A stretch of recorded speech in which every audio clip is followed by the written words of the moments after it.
This is Somebody's Gotta Say It, and I am your host with the most candy, Capricorn. I missed you guys. I'm back again. Let's talk about our topic for today, which is going to be Welcome to Derry. Do I have any HBO fans? Anybody a Stephen King fan or an It fan? Because if you are, I am pretty sure you are like me and you are hanging on the edge of your seat for Welcome to Derry. Because when I tell you it is a jaw dropper, there's a lot going on in this new series by HBO, and we'll talk about it. So first, let's do a little backstory.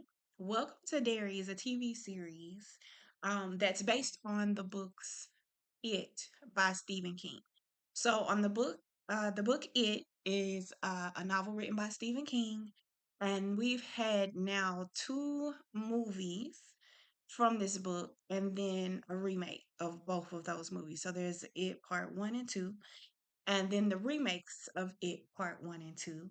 And now we've got Welcome to Derry. So the first movie actually came out November 18th, 1990, and the remakes came out September 8th, 2017, and September 6th, 2019. And now Welcome to Derry came out this October the 26th, 2025. So, for those of you that don't know, I'm gonna do my best to try to catch you up really quick. So just hang on. Here we go. Okay, so Stephen King's the movie It. I'm talking about the movie, the book too, but mainly what I'm going to be talking about is the movie as it compares to the TV series. But in the book and the movie, what it's pretty much about is a group of like misfit kids band together one summer and really create a really like strong camaraderie, friendship, a group, and they call themselves the Losers Club, but they all come together in these different ways. Pretty much all of them are fighting bullies or a certain type of bully, not necessarily the same one, but all of them are fighting some sort of bully, right? In one way, shape, or form. Okay, so when we first encounter the Losers Club, we encounter Bill and Georgie. And Bill's under the weather. He's not feeling good. He stays home from school. And Georgie goes out into the rain to play with a toy boat. And this is the iconic scene. Like most people have seen, this is where we get the yellow raincoat and the first red balloon. Okay, so pretty much Bill doesn't go out to play with his younger brother Georgie. Georgie goes outside. He's got a toy boat that Bill helped him build, and it goes down the drain, down the sewer. And Georgie tries to go get the boat back because he feels like Bill is going to be mad. It's his toy boat, his favorite little boat that they made together. And upon trying to get it out of the sewer, he encounters Pennywise, and Pennywise takes him into the sewer. So now Bill is riddled with like grief and frustration because he feels like it's his fault. Had he been with Georgie, Georgie would never have disappeared. So the kids, Bill and some of the other kids, Richie, Eddie, Ben, Stan, Mike, and Beverly, all come together at different points in time in the movie. Eventually, they do make up the Losers Club, and Bill decides to get them together to go find Georgie, or at least find out what happened to Georgie. When they realize that maybe this creature that's been terrorizing them has something to do with Georgie, they decide they're gonna stop at nothing to put a stop to him because, not for nothing, he is killing kids. So they try to do that in movie one. They are able to defeat him, but they don't kill him. So at the end of movie one, they make a pact that if he resurfaces, if it comes back, and I say he, using that term loosely for those of us that know, but if it comes back, then they will come back to fight it. This is where we get the second movie because, of course, every 20 some odd years, it does come back and they come back to fight it. And at the end of the second movie, they are able to kill it, or at least banish him from his original form in this time frame, in this universe. So they do that. So from that, we get now the TV series Welcome to Derry. And what's unique about Welcome to Derry is we get the backstory. So Welcome to Derry gives us it before the Losers Club. What's I guess captivating and ironic about this though, about the series Welcome to Derry, is while we're not seeing any of the individuals from the Losers Club, we are definitely getting some grandfathers, granddaddies, uncles, aunties of the Losers Club. So we start to realize that those that fought it in the Losers Club were actually descendants of individuals that either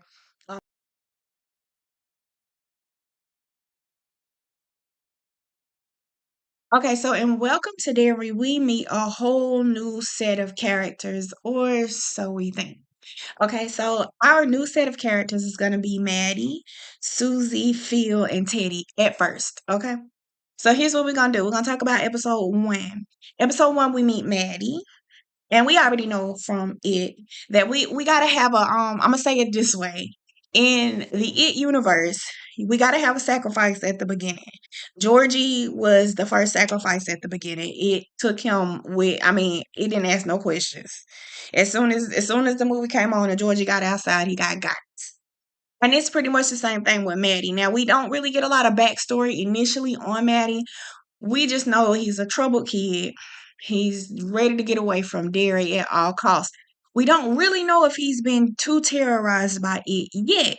And we don't see it yet in this first episode. So Maddie is skipping town. And at first he's hanging out at the movie theater because it's cold. It's wintertime. It's cold outside. He doesn't really have anywhere to go. And the the movie attendant catches him and he's trying to get him to kick him out, trying to call the police, which is crazy. Instead of getting this baby some help, he's trying to kick him out of the theater in the cold, in the dark, or call the police on him. So Ronnie is another little girl in the theater, and her dad is he cleans up at the theater. So she sees Maddie and she redirects the attendant of the movie theater. She tells him he's one direction and Maddie gets to sneak out the door. Really though, all things considered, Ronnie should have just let Maddie go to jail because it looks like he'd have been better off. But Maddie gets away. Maddie's going down the street. Maddie gets picked up by what looks like a really nice family who turns out not to be a really nice family. Listen, I'm going to say this. I was not expecting this first episode to give what it gave. And I will say, for me, it gave too much. Okay? I'm sorry. It gave too much. I was all excited to see because I'm an It fan, Stephen King fan. Like I know, like I'm used to the 1990s horror, okay? And even the little, the 2017, 2019 wasn't bad. Those movies. I'm used to that kind of horror. 2025 came in with a bang. Like I did not expect to watch this lady give birth in this car to a two-headed, bald-headed monster baby bat. Okay? I wasn't prepared. But what I have to do give them credit. What I do have to give them credit for what I do have to give them credit for is this. Listen, when we first see it in the books and the movies, we understand that it cannot just attack. He's not just a physical being hunting kids. There has to be psychological warfare before it can get you. Like he has to break you down, which is why you see him taunting and teasing and terrifying the children before he ever gets to the point where he consumes them or where he actually gives shows them the lights, like they see the lights, right? So I'm learning or have learned that there is a process to it. It can't just creep out of the drain and drag you to the sewer. That he has to condition your mind to believe that you are in danger, that he is after you, and that he is capable of getting you and killing you. Like you absolutely have to be in fear for your life before he can get you. And some people are more easily swayed than others, which is why some people, like with the Losers Club, all of them individually were falling prey to him as they kind of banded together, compared notes, started really leaning into each other for support, they became stronger and then he had to do more work. They were no longer in the place where he could get them. So that is also why, um, well, okay, I'm gonna say this, I'm gonna make this little comment, but in book two, that is also why, not book two, but movie two, that's also why once they start going back to Derry or they get the phone call, it immediately starts to attack them separately. because they're much stronger together. And if he can get them to not go, scare them into not coming to back to Derry to fight him, he'll take that too. Because not for nothing, they're no longer children, and they might actually be able to get rid of him, which they did. Okay, so back to Welcome to Derry, episode 1. Lord Jesus. Listen, the writers of this, y'all show no mercy. So, episode 1, again, we had Susie, Phil, Teddy, and Maddie. We'll start with him. All right, and we do see a little bit of Lily in this one. So, but we start out with these characters. We know Maddie already gets Scott at the beginning, and Maddie is again the initial catalyst for the kids going to look for what happened to Maddie. So they're looking for Maddie, and also it is using Maddie to lure in his friends by using his voice and singing the songs and things like that are familiar to him, so that they will start looking for Maddie, so that he can get them or lure them to the sewers and doesn't have to come out physically to get them. So we've got Susie and Phil. Now, Phil is Susie's. Susie is Phil's younger sister, and we've got Teddy. And not for nothing, these three characters, especially Phil and Teddy, I really got attached. Like in just episode 1, I really got attached to Phil and Teddy. Like I was not expecting to only get to know them for 5 minutes before they were gone. I don't. Y'all, I don't have any. It just a moment of silence for Phil, Teddy, and Susie. Okay, but as you guys know, in the Stephen King universe, just because you are dead does not mean you are gone. So we definitely see more of them, of course, in this ghoulish, ghostly form, which is unfortunate. But we do see more of Phil, Teddy, and Susie, unfortunately. Now, Phil, Teddy, and Susie all went to the theater because they figured that was the best starting place to find Maddie.